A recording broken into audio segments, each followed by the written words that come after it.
चलिए, most welcome all of you again. स्वागत है आप सभी का। Welcome to IAS tutorial. मैं हूं राजेश्वर और सेकेंड क्लास में आपका सभी का स्वागत है।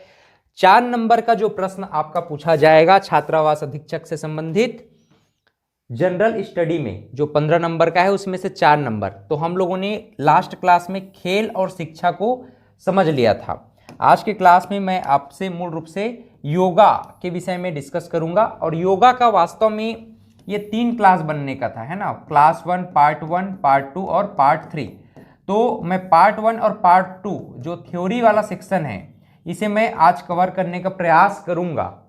ये जो एमसीक्यू वाला सेक्शन है, लगभग मैंने 50 क्वेश्चन 50 एमसीक्यू आपके लिए तैयार किया हुआ है।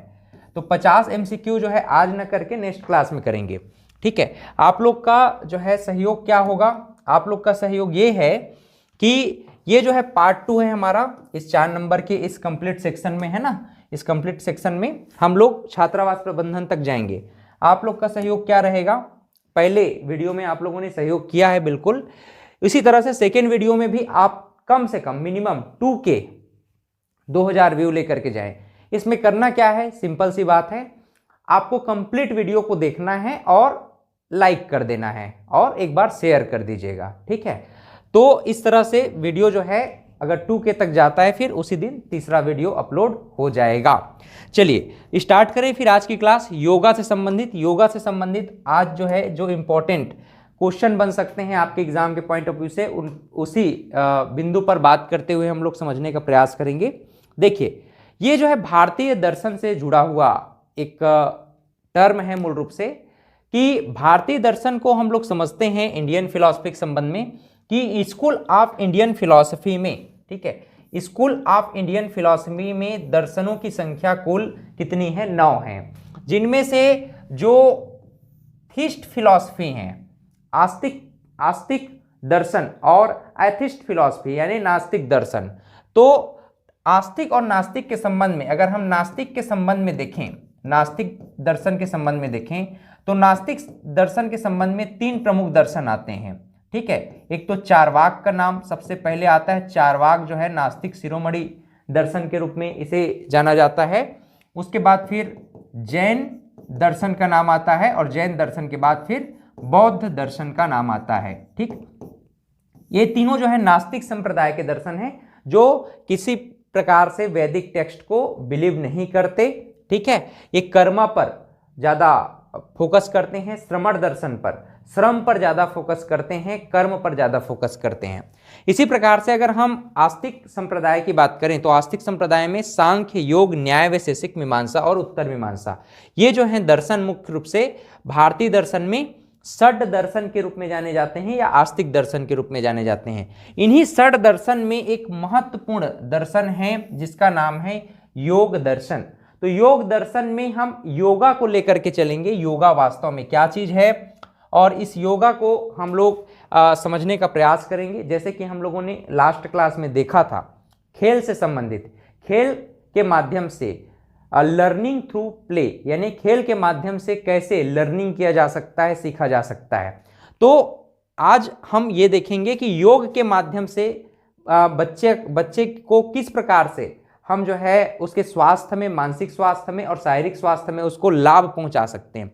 निश्चित रूप से सर्वांगीण विकास में योगा भी अपनी महत्वपूर्ण भूमिका निभा सकता है, क्योंकि मानसिक रूप से और शारीरिक रूप से स्वस्थ रहने के लिए, मानसिक रूप से और शारीरिक रूप से स्वस्थ रहने के लिए फिजिकल एक्टिविटी के साथ साथ आध्यात्मिक जो एक्टिविटी है वो भी जरूरी है, मानसिक एक्टिविटी भी जरूरी है, जो कि योगा के माध्यम से क्या हो सकता है, फुलफिल हो सकता है। तो योग दर्शन के संबंध में अगर हम देखें तो योग दर्शन के संबंध में, योग दर्शन को सशेश्वर सांख्य के नाम से भी जाना जाता है। इसके जो प्रवर्तक है ना, प्रवर्तक कौन है, महर्षि पतंजलि। क्या बोलोगे, महर्षि पतंजलि। तो महर्षि पतंजलि ने योग को समझाने के लिए, योग को परिभाषित करने के लिए कहा, संकीर्ण अर्थ में अगर हम योग को समझें तो योग का संकीर्ण अर्थ में क्या होता है, मीनिंग जुड़ना होता है, जुड़ना, है ना। और अगर हम भगवत गीता के संदर्भ में देखें तो भगवत गीता के संदर्भ में कहा गया है योगः कर्मसु कौशलम, योगः कर्मसु कौशलम, अर्थात कर्म में कुशलता ही क्या है, योग है। लेकिन व्यापक अर्थों में हम देखें जो महर्षि पतंजलि योग सूत्र में इनका एक शास्त्र है, इसको हम योग सूत्र कहते हैं। तो योग सूत्र में महर्षि पतंजलि समझाने का प्रयास करते हैं कि योगस चित्त वृत्ति निरोधः, यानी मन में जो उथल पुथल चल रहा है, मन में जो उतार चढ़ाव चल रहा है, इसी उतार चढ़ाव को नियंत्रित करने की क्षमता ही योगा है। यानी कि अपने मन में जो भी मतलब विचलन है, मन के विचलन को संयुक्त करना, एक सूत्र में लाना और अपने कंट्रोल में लाना ही क्या है, योग है। ये महर्षि पतंजलि योग दर्शन के संबंध में योगा को परिभाषित करने के लिए कह रहे हैं। अब बात आती है कि आप छात्रावास अधीक्षक बनने वाले हैं, राइट। क्या हम पूरा का पूरा योग दर्शन को पढ़ेंगे? नहीं, योग दर्शन को एक ओवरव्यू देखेंगे, है ना। और इस ओवरव्यू के दौरान हम लोग ये देखेंगे कि आप छात्रावास अधीक्षक बनने वाले हैं, तो छात्रावास अधीक्षक में ऐसा कौन सा योग दर्शन में ऐसा पॉइंट है या फिर योग दर्शन का ऐसा कौन सा पार्ट है जो कि आपके एग्जाम के पॉइंट ऑफ व्यू से या आपके हॉस्टल वार्डन के अकॉर्डिंग वो इंपॉर्टेंट हो सकता है। तो ध्यान दीजिएगा, जो विद्यालयीन बच्चे हैं, विद्यालयीन बच्चों के लिए योग पाठ्यचर्या के उद्देश्य में शारीरिक दक्षता को फोकस किया जाता है। किसे? शारीरिक दक्षता को फोकस किया जाता है। इसके साथ ही साथ मानसिक विकास और भावनात्मक स्थिरता पर मुख्य जोर दिया गया है।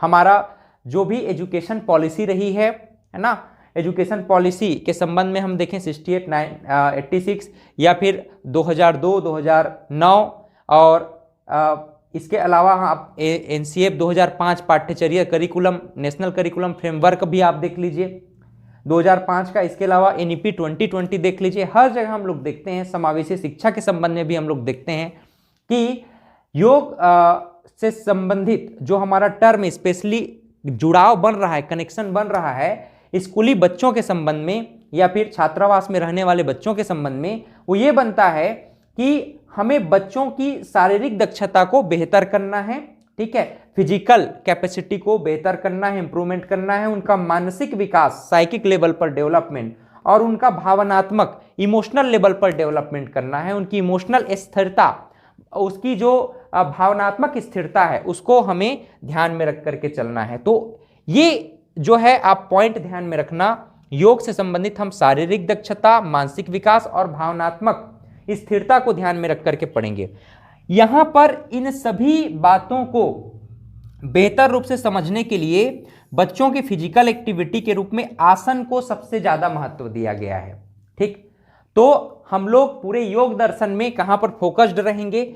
आसन पर फोकस्ड रहेंगे।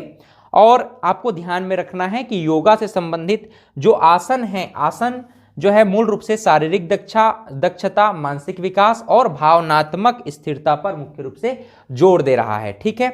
अब पाठ्यचर्या में हम आसन को समझेंगे आगे चल करके। थोड़ी बहुत और बातों को आप लोग समझ लीजिए, क्योंकि आपसे मिसलेनियस क्वेश्चन भी कभी कभार पूछ लिया जाता है। ऐसा प्रश्न पूछा जा सकता है कि योग दर्शन या योगा के जो हैं योगा किसने प्रारंभ किया, या फिर उसको एक मतलब परंपरा के रूप में किसने प्रारंभ किया। ऐसा अगर प्रश्न पूछता है तब तो निश्चित रूप से महर्षि पतंजलि का नाम आएगा। लेकिन योग का आदि समय में या फिर योग के प्रवर्तक, आदि योग के प्रवर्तक कौन हैं, कि योग जो है जिनसे शुरू होती है, जिनसे बहना योग चालू होता है, तो शिव को माना जाता है। शिव के माध्यम से ही योग जो है प्रारंभ हुआ। लेकिन इसको एक विचार के रूप में, एक जो है अपनी क्रिया के रूप में, इसको जीवन में अपनाने के रूप में, इसको एक शास्त्र के रूप में जिन्होंने हमारे सामने प्रस्तुत किया, उनका प्रवर्तक के रूप में महर्षि पतंजलि का नाम आता है, ठीक। तो महर्षि पतंजलि का योग सूत्र के 4 भाग हैं, समाधि, साधना, विभूति और कैवल्य। इसके माध्यम से जीवन में जो दुख है उन दुखों से मुक्त होने का रास्ता महर्षि पतंजलि ने अपने योग सूत्र में समझाया है, ठीक है। कनेक्ट कर पा रहे हो भाई? जो नए जुड़ रहे हैं सभी जल्दी से लाइक, शेयर और सब्सक्राइब जरूर कर दीजिए। और इसका जो नेक्स्ट पार्ट है योगा का, लगभग 50 प्रश्न, वो मैं नेक्स्ट क्लास में करूंगा।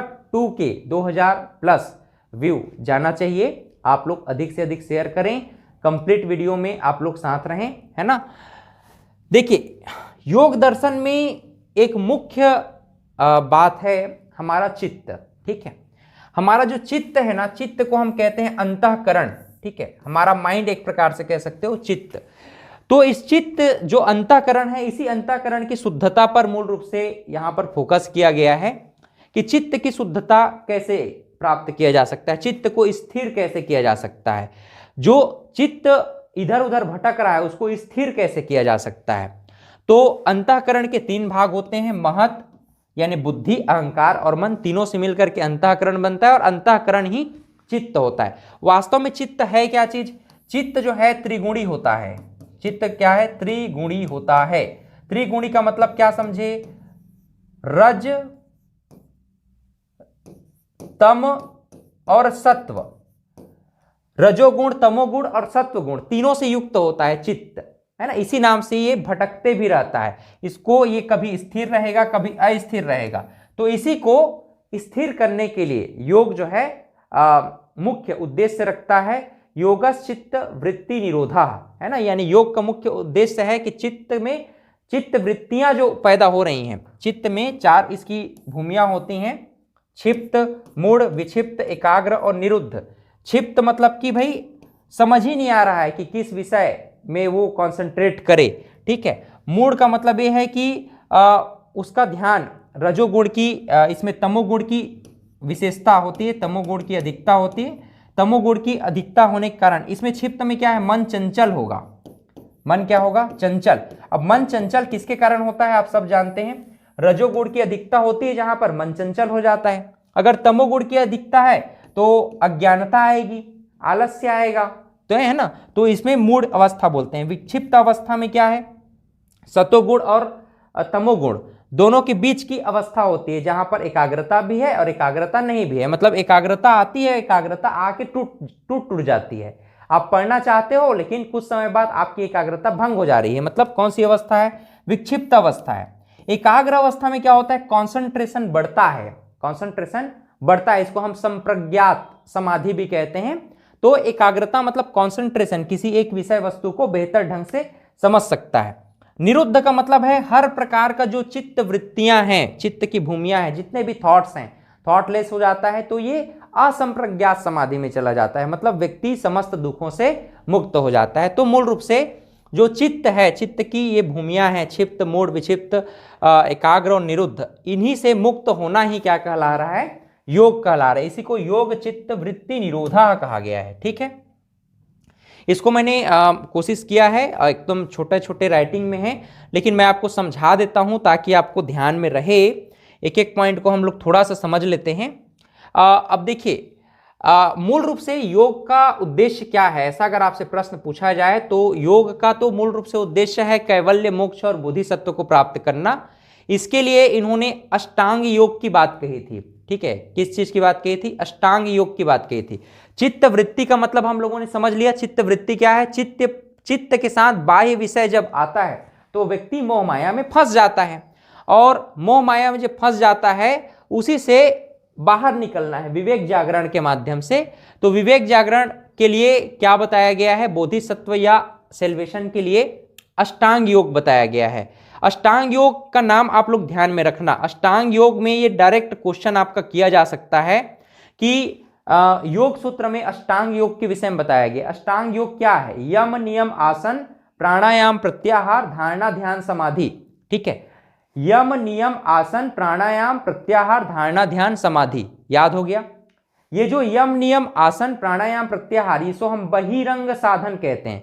बहिरंग साधन में व्यक्ति संसार से मुक्त होता है, और धारणा, ध्यान, समाधि में व्यक्ति स्वयं से मुक्त हो जाता है, मतलब वो बोधिसत्व हो जाता है। तो इस प्रकार से इसको मोक्ष का मार्ग भी कहा गया है, ठीक है। यहां पर संप्रज्ञात समाधि प्राप्त होती है, और अंतरंग में धारणा, ध्यान, समाधि के पश्चात असंप्रज्ञात समाधि प्राप्त होती है, ठीक है। कई बार आपसे प्रश्न पूछा जा सकता है कि जो प्राणायाम है, प्राणायाम क्या है? एक प्रकार का ऐच्छिक साधन होता है। प्राणायाम क्या है? एक प्रकार का ऐच्छिक साधन है। इसके 3 भाग होते हैं, पूरक, रेचक और कुंभक। क्या?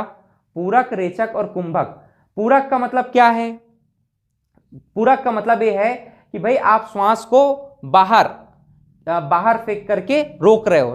पूरक, रेचक का मतलब है श्वास को अंदर खींच करके रोक रहे हो, और कुंभक का मतलब क्या है, ना श्वास ले रहे हो ना छोड़ रहे हो, मतलब अपने श्वास को स्थिर कर लिए हो, तो ये प्राणायाम कहलाता है मूल रूप से। यम के कितने भाग हो सकते हैं, तो यम जो है मूल रूप से पंच महाव्रत से संबंधित है, सत्य, अहिंसा, अस्तेय, अपरिग्रह और ब्रह्मचर्य, इसे ही हम लोग यम कहते हैं। यम के माध्यम से व्यक्ति जो है अपने चरित्र में सुधार लाता है। नियम भावनात्मक सद्गुण होते हैं, मतलब कि शारीरिक के साथ साथ मानसिक, शरीर, मन और भावना का, विचार का शुद्धिकरण नियम है। भावनात्मक सद्गुण का विकास होता है। शौच, संतोष, तप, स्वाध्याय और ईश्वर प्राणिधान के माध्यम से व्यक्ति नियम का पालन करेगा। फिर आसन, स्थिर सुख मासनम, इसी को हमको मेनली पढ़ना है ना, याद रखिएगा, मैं बार बार फोकस कर रहा हूं आसन पर, तो आसन को ही मेनली पढ़ना है। बच्चों को आसन ही कराया जाता है विभिन्न प्रकार का। तो आसन का अर्थ है स्थिर सुख मासनम, स्थिर सुख मासनम, ये जो है बहिरंग साधन के रूप में मूल रूप से जाने जाते हैं। इसके अलावा धारणा ध्यान समाधि की बात करें तो धारणा ध्यान समाधि मूल रूप से कैवल्य प्राप्ति के लिए एक उपाय है, तो इसके पीछे मैं डिटेल में नहीं जा रहा हूं। ये मूल रूप से आपको आसन को ध्यान में रखना है, यम, नियम, आसन, प्राणायाम, प्रत्याहार, धारणा ध्यान समाधि, तो इसमें क्या क्या प्रमुख चीजें आती हैं इसको ध्यान में रखना है। यम के अंतर्गत ब्रह्मचर्य, अपरिग्रह, अस्तेय, अहिंसा और सत्य यानी कि पंच महाव्रत के विषय में है। वहीं शौच, संतोष, तप, स्वाध्याय, ईश्वर प्राणिधाम ये नियम से संबंधित है। आसन को हम स्थिर सुखमासनम कहते हैं, यानी कि आसन वह है जिसमें आप लंबे समय तक बिना किसी दबाव के बैठ सकें या फिर बिना किसी तकलीफ के बैठ सके, वो आपका क्या कहलाएगा, आसन कहलाएगा। ठीक है, तो इस प्रकार से हम इसको थोड़ा समझना चाह रहे हैं कि योग वास्तव में क्या है, और जहां से आपका प्रश्न अब बनना स्टार्ट हो रहा है, देखिए थोड़ा सा समझने का प्रयास करिएगा। योग क्या है? योग जो है ना संस्कृत भाषा के युज शब्द से आया है, जिसका अर्थ क्या होता है, मिलाना या जोड़ना। इसमें इसे जो है शरीर, मस्तिष्क और आत्मा के संयोजन के रूप में देखा जाता रहा है। साहित्यों में इसका प्रयोग जो है लक्ष्य के साथ साथ साधन के रूप में किया गया है। वहीं लक्ष्य के रूप में योग जो है उच्चतम स्तर पर व्यक्तित्व के एकीकरण, पर्सनालिटी के इंटीग्रेशन के संबंध में भी इसको कई बार समझा जाता है। साधन के रूप में योग में विभिन्न प्रक्रियाएं, तकनीकें शामिल हो सकती हैं जो कि व्यक्ति के विकास को और बेहतर और ऊंचाई तक ले जाने के लिए प्रयास करता है। इस प्रकार से ये प्रक्रियाएं तकनीकी तौर पर या तकनीक यौगिक तौर पर साहित्य के साधन भी हो सकते हैं, और इस प्रकार से मनुष्य के हर एक क्षेत्र को इंटीग्रेट करने के लिए, मनुष्य के व्यक्तित्व को, पर्सनालिटी को इंटीग्रेट करने के लिए हम योग शब्द का प्रयोग करते हैं। योग का मतलब क्या होता है, जोड़ना, जुड़ना या मिलना आपस में।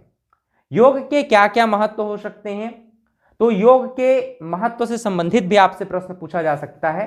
अच्छे स्वास्थ्य के लिए योग का महत्व है। अच्छा स्वास्थ्य प्रत्येक मनुष्य का अधिकार है क्या, निश्चित रूप से है, परंतु यह अधिकार व्यक्तिगत, सामाजिक और पर्यावरणीय कारकों पर हमारा निर्भर करता है कि हम व्यक्तिगत रूप से कैसे जीवन जीते हैं, हमारा सामाजिक और पर्यावरण अवस्था क्या है, हम किस तरह से रहते हैं, कहां पर रहते हैं। मुख्य रूप से पर्यावरणीय और सामाजिक कारकों के साथ साथ हम एक बेहतर रोग प्रतिरक्षा तंत्र और अपनी बेहतर समझ विकसित कर सकते हैं, जिससे कि अन्य परिस्थितियां हम पर बहुत अधिक प्रतिकूल प्रभाव न डाल पाएं और हम अच्छा स्वास्थ्य प्राप्त कर सकें। और इसी उद्देश्य को प्राप्त करना क्या है, योग का महत्व है। और देखिए योग का और क्या महत्व हो सकता है। योग के माध्यम से हम देखते हैं कि स्वास्थ्य की अवधारणा को हम सकारात्मक पहलू में समझने का प्रयास करते हैं कि हमारा स्वास्थ्य जरूरी है, हर एक व्यक्ति का स्वास्थ्य जरूरी है।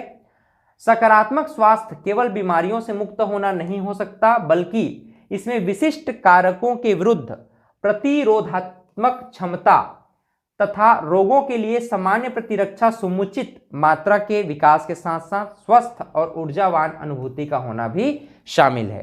भाई स्वास्थ्य एक सकारात्मक अवधारणा है जरूर, लेकिन स्वास्थ्य का मतलब केवल हम बीमारियों से दूर होना नहीं कह सकते। हम विशिष्ट कारक मतलब हम मानसिक रूप से आगे बढ़ सकें, हमारा मानसिक विकास हो सके, हमारा सामूहिक विकास हो सके, हमारा चारित्रिक विकास हो सके, इन सबको हम स्वास्थ्य के रूप में देखते हैं। ठीक है। योग का और क्या महत्व हो सकता है? योग उपचार के सर्वाधिक शक्तिशाली और औषधि रहित तंत्रों में से एक है। योग को तंत्र माना गया है, योग को मंत्रा नहीं, योग को बल्कि तंत्र माना गया है, ध्यान में रखिएगा। स्वास्थ्यता इसकी अपनी एक अहम अवधारणा है, जिसमें बहुत से लोगों ने वैज्ञानिक रूप में इसे समझा है और प्रस्तुत किया है। योग को अपने शारीरिक मानसिक स्वास्थ्य को बढ़ावा देने के लिए जीवन शैली के रूप में अपनाया जा सकता है। यदि योग को विद्यालय स्तर पर प्रारंभ कर दिया जाए तो यह अच्छा स्वास्थ्य प्राप्त करने हेतु, स्वस्थ आदतें और स्वस्थ जीवन शैली स्थापित करने हेतु हमारा मदद करेगा बच्चों के लिए। ठीक है। तो विद्यालय में हो या छात्रावास में हो, अगर हम बात करें अच्छे स्वास्थ्य प्राप्त करने के लिए, अच्छी आदतों को विकसित करने के लिए और स्वस्थ जीवन शैली के लिए योग को इसमें शामिल किया जा सकता है। तो ये पॉइंट आपके लिए वेरी वेरी आईएमपी है, ध्यान में रखेंगे। ठीक है। योग का और क्या महत्व हो सकता है? शारीरिक स्तर पर योग बल, सहन शक्ति, क्षमता और उच्च ऊर्जा का विकास करने में मदद करेगा। इसके साथ ही साथ यह व्यक्ति को मानसिक स्तर पर उन्नत, एकाग्रता, शांति और संतोष के साथ सशक्त भी बनाएगा और आंतरिक तथा बाह्य इंटीग्रेशन, एडजस्टमेंट, सामंजस्य स्थापित करने में मदद करेगा। इस प्रकार विद्यालयी स्तर पर योग का लक्ष्य बच्चों के शारीरिक, मानसिक और भावनात्मक स्वास्थ्य के लिए सकारात्मक और स्वस्थ जीवन शैली को प्रोत्साहित करना होता है। ठीक, ये योग का मूल रूप से हम लोगों ने अभी महत्व को देखा। योग का क्या इतिहास रहा है भाई? योग के इतिहास के संबंध में हम देखें तो हजारों वर्षों का इतिहास है। योग का जन्मदाता हमारे भारतवर्ष को ही माना जाता है। इसकी उत्पत्ति सुख प्राप्ति और दुखों के निपटारा के लिए किया गया था और इसके साथ ही साथ हम विश्वव्यापी सुख और शांति प्राप्त कर सकें, ये भी इसका मुख्य उद्देश्य रहा है। यौगिक जनश्रुतियों के अनुसार, यानी कि यूनिवर्सल जो जनश्रुतियां हैं, इसके अनुसार कहा जाता है कि योग के संस्थापक कौन हैं? शिव हैं, आदि शिव हैं, है ना। तो शिव को योग के संस्थापक माना जाता है। लेकिन अगर हम प्राचीन भारत की बात करें तो प्राचीन भारत में हमको मूल रूप से योग को व्यवस्थित उल्लेख पतंजलि के योग दर्शन में प्राप्त होता है, योग सूत्र में प्राप्त होता है। इसी नाम से महर्षि पतंजलि को वास्तविक संस्थापक के रूप में स्वीकार किया गया है। ठीक है। एक और प्रश्न आपके एग्जाम के पॉइंट ऑफ व्यू से बनता है कि इसे विश्व रूप में, विश्व लेवल पे क्या स्वीकार किया गया है? यस, वैश्विक रूप में भी इसको स्वीकार कर लिया गया है। 11 दिसंबर 2014 को संयुक्त राष्ट्र महासभा UNGA ने 193 कितना 193 सदस्यों की सहमति से 21 जून को अंतरराष्ट्रीय योग दिवस के रूप में मनाने का प्रस्ताव पारित किया है। तो अपने आप में एक प्रश्न ये भी बनता है कि भाई पूरे विश्व में योग का चर्चा फैल गया है क्या? निश्चित रूप से पूरा विश्व इसको एक्सेप्ट करता है और 21 जून को अंतरराष्ट्रीय योग दिवस के रूप में अब मनाया जा रहा है। ठीक है। ये एक प्रकार का योग से प्राप्त हुए हमको ऊर्जा के संबंध में है कि भाई यम, नियम, आसन, प्राणायाम, प्रत्याहार, धारणा, ध्यान, समाधि, इन अष्टांग योग का व्यक्ति जब पालन करता है ना तो हठ योग के माध्यम से इसका पालन करेगा। हठ योग के माध्यम से पालन करेगा तो वो कहाँ पर पहुंचेगा? ज्ञान योग में पहुंचेगा, भक्ति योग में पहुंचेगा। अच्छा, इसको यहां से आप लीजिएगा। हठ योग में जब पालन करेगा तो वो कर्म योग तक पहुंचेगा। कर्म योग के बाद भक्ति योग में पहुंच सकता है। भक्ति योग के बाद फिर ज्ञान योग में, फिर राजयोग में पहुंचेगा। राजयोग में मतलब हर प्रकार की सुख सुविधा को प्राप्त कर सकता है। वो जो है जीवन से किसी प्रकार का उसको पीड़ा और दुख नहीं होगा। ठीक है। अब देखिए, इसमें हमको आसन के संबंध में मैं आपको बता रहा था कि आसन के संबंध में आपको मेनली यहां पर पढ़ना है कि आसन क्या होता है ना। यम, नियम, आसन, प्राणायाम, प्रत्याहार, धारणा, ध्यान, समाधि में आसन प्रमुख है। स्वास्थ्य के लिए जो योग के विषय में बताया गया है, ठीक है, जो योग के विषय में स्वास्थ्य से संबंधित बताया गया है, इसमें क्या है मूल रूप से, तो स्वास्थ्य से संबंधित कुछ प्रमुख बातें हमको ध्यान में रखनी है। स्वास्थ्य मूल रूप से हमें आसन के विषय में ही बताता है। जैसे कि यहाँ पर देखिए सूर्य नमस्कार, सूर्य नमस्कार के विषय में क्या बोला गया है कि भाई सूर्य नमस्कार मुख्य रूप से विशिष्ट शारीरिक आकृतियों के माध्यम से सूर्य के अभिवादन करना होता है। सूर्य नमस्कार 12 शारीरिक स्थितियों की श्रृंखला होती है।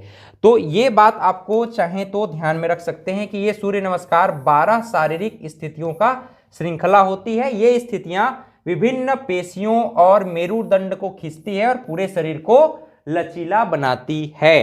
ठीक है, तो ये आपको नजर आ रहा है क्या, सूर्य नमस्कार। इस प्रकार से बहुत सारे माध्यम हैं, इस माध्यम से सूर्य नमस्कार इस प्रकार से सारे जो है एक्सरसाइजेस को 1 by 1 यहाँ पर दिया है। सूर्य नमस्कार के जितने भी एक्सरसाइजेस हो सकते हैं, ठीक है, टोटल 12 खंड दिया होगा यहाँ पर, 10, 11 और ये 12।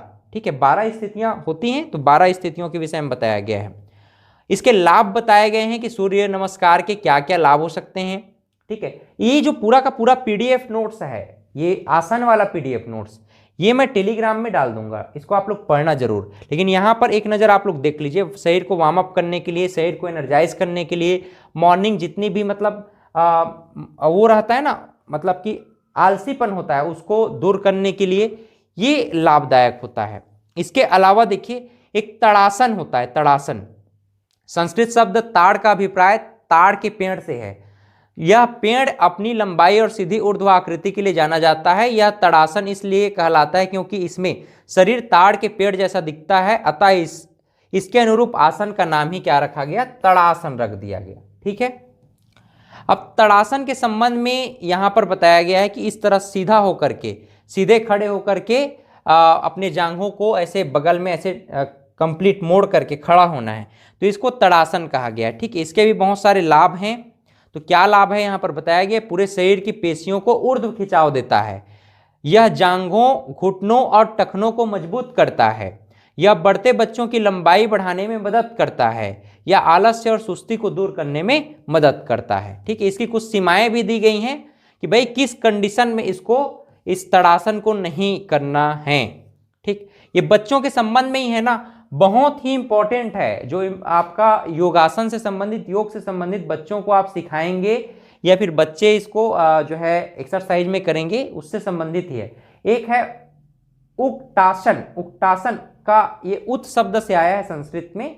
इसका अर्थ होता है उठा हुआ, और कट का अर्थ है कुल्हा, मतलब उठा हुआ कुल्हा। इस प्रकार से बच्चा बैठा है, ये क्या है, उत्कासन है। क्या है, उत्कासन। ठीक है, और देखिए उत्कासन के अलावा और क्या क्या लाभ हो सकते हैं, ये देखिए। एक है स्वास्तिकासन। स्वास्तिकासन जो है संस्कृत शब्द स्वास्तिक से बना है, 2 शब्दों से बना है। शु का अर्थ है शुभ और अस्ति का अर्थ है होना, यानी शुभ होना। स्वास्तिकासन का मतलब शुभ होना।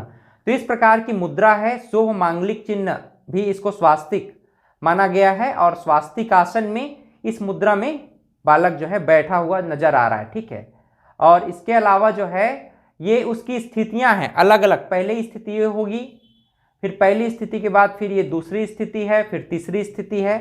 इस प्रकार से स्वास्तिकासन होता है ये।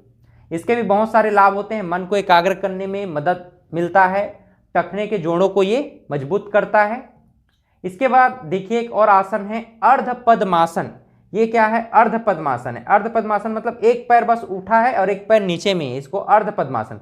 दोनों पैर अगर ऊपर नीचे ऐसे हैं एक के ऊपर एक, तो उसको हम पद्मासन कह देते हैं। ठीक है, ये अर्धपद्मासन है। अर्धपद्मासन के क्या लाभ हैं यहाँ पर बताया गया है कि यह आसन बेहतर एकाग्रता को बढ़ावा देने के लिए मदद करता है, और बच्चों के अंदर यही तो हमको बढ़ाना है। साइटिका जैसे संबंधी बीमारियों को ये दूर करता है। निरालंब भुजंगासन, निरालंब भुजंगासन, ये इसका अर्थ देखो, यह भुजंगासन एक परिवर्तित सरल रूप है। संस्कृत शब्द भुजंग का अर्थ कोबरा सर्प होता है। इस आसन में शरीर कोबरा समान के समान दिखाई देता है। देखो कोबरासन, ये कोबरासन है एक प्रकार से है ना। इसको निरालंब भुजंगासन भी कहते हैं, या कोबरासन कह लो आप। लेकिन ये नाम याद रखना है भाई, निरालंब भुजंगासन। ठीक, इसके भी बहुत सारे लाभ हैं, जैसे कि यह अस्थमा में उपयोगी हो सकता है, मन और शरीर को आराम देने में ये मदद करता है। एक और आसन है अर्धशलभासन। अर्धशलभासन, ये देखिए अर्धशलभासन है, एक पैर जो है ऊपर उठा करके रखा गया है, अर्धशलभासन इसे हम कह रहे हैं। इसकी भी बहुत सारी स्थितियां हैं, 2 स्थितियां यहां पर स्पष्ट हो रही हैं। इसके बाद है मरकासन। मरकासन मतलब कि ये आरामदायी स्थिति में जाने के लिए है मरकासन। इसको हम कहते हैं आसन में शरीर आकृति मकर के समान दिखाई देती है। संस्कृत भाषा में मकर का अर्थ होता है मगरमच्छ, तो मरकासन का मतलब है कि मगरमच्छ का समान ये जो है आराम की स्थिति में चले जाना, मगरमच्छ की स्थिति में, है ना, तो इसको हम मरकासन कह रहे हैं। ठीक, इसके भी ये लाभ यहाँ पर दिए गए हैं कि ये शरीर और मन दोनों को आराम देगा, चिंता तनाव को दूर करेगा, रक्त संचार को सुधारेगा। इसके अलावा जो है उत्तान उत्तान अबदासन, एक पाद उत्तान अबदासन, द्विपाद उत्तान अबदासन, यह आसन है ना। तो संस्कृत शब्द में उत्तान का अर्थ क्या होता है, खिंचाव, और पाद का अर्थ होता है टांग। इस प्रकार से अपने टांगों पर जो है खिंचाव या ताना बाना जो हो रहा है उसको हम क्या कह रहे हैं, उत्तान अबदासन कह रहे हैं। ठीक, इस प्रकार से टांगों पर खिंचाव किया जा रहा है, ये आसन आपको ध्यान में रखना है। नामों को कम से कम ध्यान में रखो। पवन मुक्तासन है भाई, देखो वायु, संस्कृत शब्द में पवन का अर्थ वायु है और मुक्त का अर्थ है छोड़ना, वायु को छोड़ना, मतलब पेट को भीतर खींच करके यहाँ से अपने जो कुल्हा कह सकते हैं, मतलब पैर का, है ना, इसको इस प्रकार से मोड़ के रखना है, तो ये पवन मुक्तासन कहला रहा है। इसमें जो है पाचन के लिए और आंतों के लिए इसको बेहतर माना गया है। और कोई आसन है क्या, देखिए एक शवासन है। शवासन मतलब मुर्दे के समान, मृत शरीर के समान ये आसन है। ये रिलैक्स होने के लिए है, एक प्रकार से परंपरागत आसन है शवासन। रिलैक्स होने के लिए, मांसपेशियों को आराम देने के लिए, चिंता और थकान से दूर होने के लिए शवासन है। ठीक है, तो ये आसनों को आपको ध्यान में रखना है। एक त्राटक भी है। त्राटक यानी संकेंद्रित टकटकी, किसी एक ऑब्जेक्ट को लंबे समय तक जो है देखते रहना, या लैंप की ज्वाला या जलती हुई मोमबत्ती पर विशेष रूप से ध्यान केंद्रित करना। इससे क्या बढ़ेगा, एक तो आंखों की सफाई हो जाएगी, पानी निकलेगा तो, है ना, त्राटक से, और इसके अलावा त्राटक से जो है एकाग्रता भी बढ़ती है। तो ये त्राटक है, इसकी पूरी विधि यहां पर समझाई गई है। इसके बाद ध्यान को विशेष माना गया है शरीर और मन दोनों की एकाग्रता के लिए, और शरीर और मन दोनों को आराम देने के लिए ध्यान मुद्रा है। पद्मासन में बैठी है गुड़िया, देखो ये पद्मासन है ना।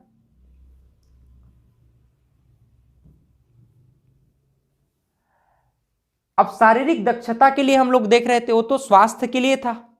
शारीरिक दक्षता के लिए भी जो है, यानी फिजिकल फिटनेस के लिए भी बहुत सारे आसन हो सकते हैं। इसमें सबसे पहला है लचीलापन, यानी कि चलना झुकना, मतलब आसानी से लचीलापन रहे बॉडी में। ये मूल रूप से क्या दर्शाएगा, शारीरिक दक्षता, फिजिकल फिटनेस को दर्शाएगा।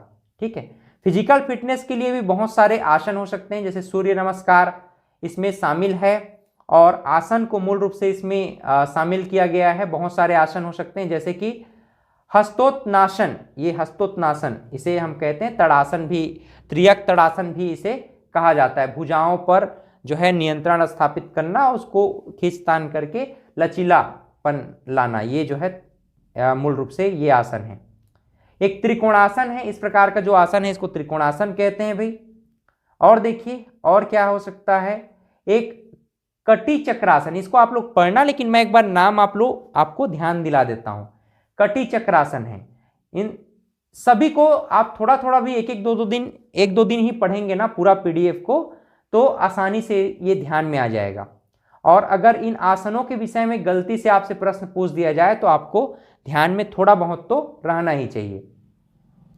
एक और आसन यहां पर दिया गया है, पश्चिमोत्तानासन। ठीक है, ये पश्चिम दिशा की ओर सिर को भुजाओं के बीच लाने का जो आसन है, ये भी एक आसन है। ठीक है, एक धनुरासन है। धनुरासन संस्कृत में धनुर का अर्थ है धनुष है। इस आसन को धनुरासन कहलाता है क्योंकि इस आसन में शरीर एक धनुष के जैसा दिखाई देता है, इसी नाम से इसको हम धनुरासन कहते हैं। ठीक है, सभी की लाभ भी दिखाई गई है और लाभ के अलावा सुप्त वज्रासन है। देखो लाभ के अलावा उसमें क्या हानि हो सकता है उसको भी बताया गया, किस कंडीशन में वो आसन को नहीं करना है वो बात भी बताया गया। ये चक्रासन है।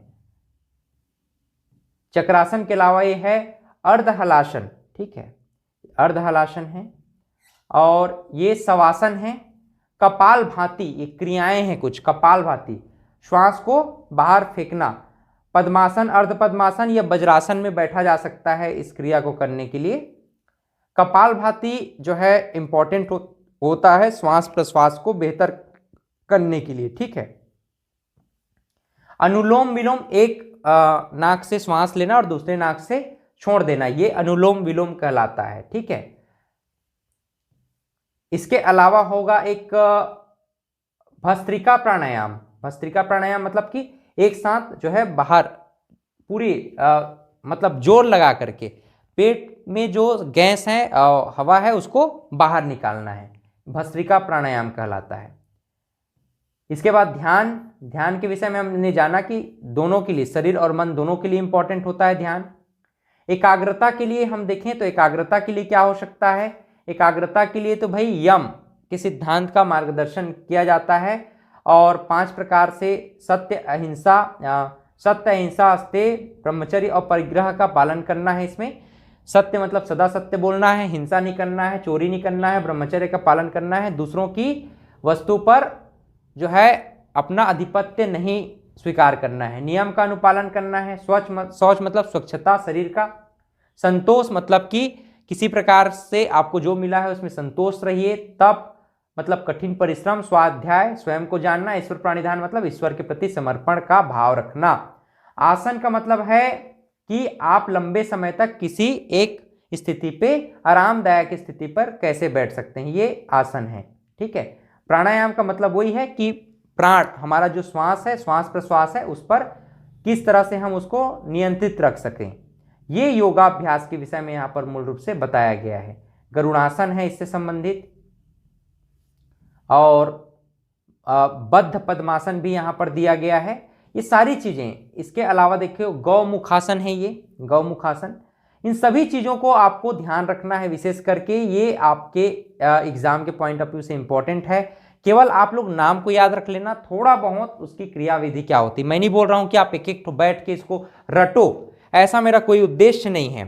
ठीक है, 1 नंबर का यहां से प्रश्न बनना है, योग से निश्चित रूप से 1 नंबर का प्रश्न बनेगा। तो ज्यादातर संभावना ये होता है कि 21 जून के संबंध में प्रश्न पूछेगा कि ये कब पारित किया था संयुक्त राष्ट्र के द्वारा। ठीक है, कब से हम लोग इसको फॉलो करते आ रहे हैं। महर्षि पतंजलि के योग सूत्र के विषय में पूछ सकता है।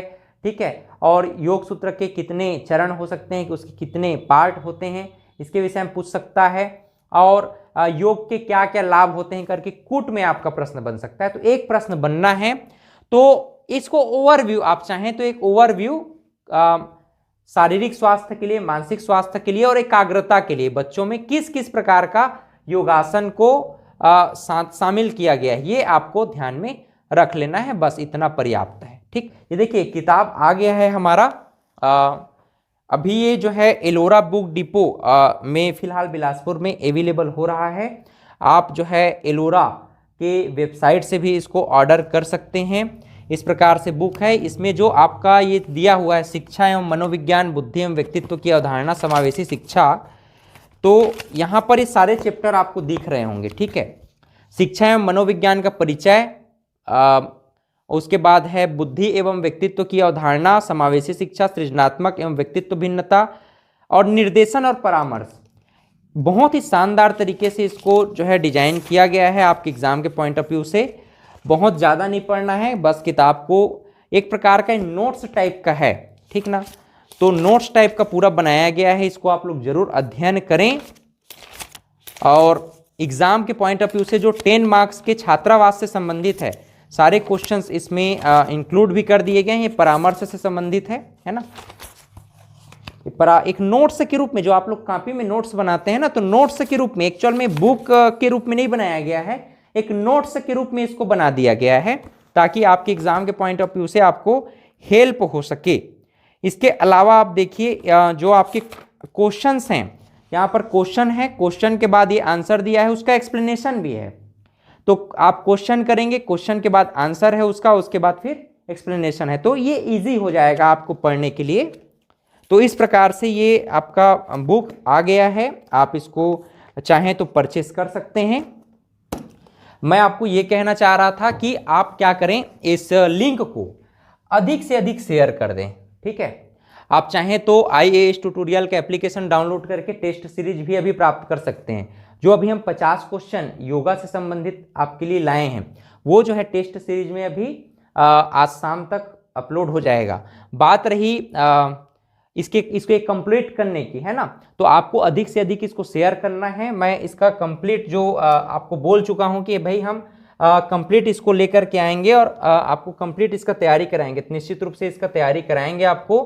जो आपका नेक्स्ट क्लास होने वाला है, इसका नेक्स्ट क्लास है आपका मूल शिक्षा।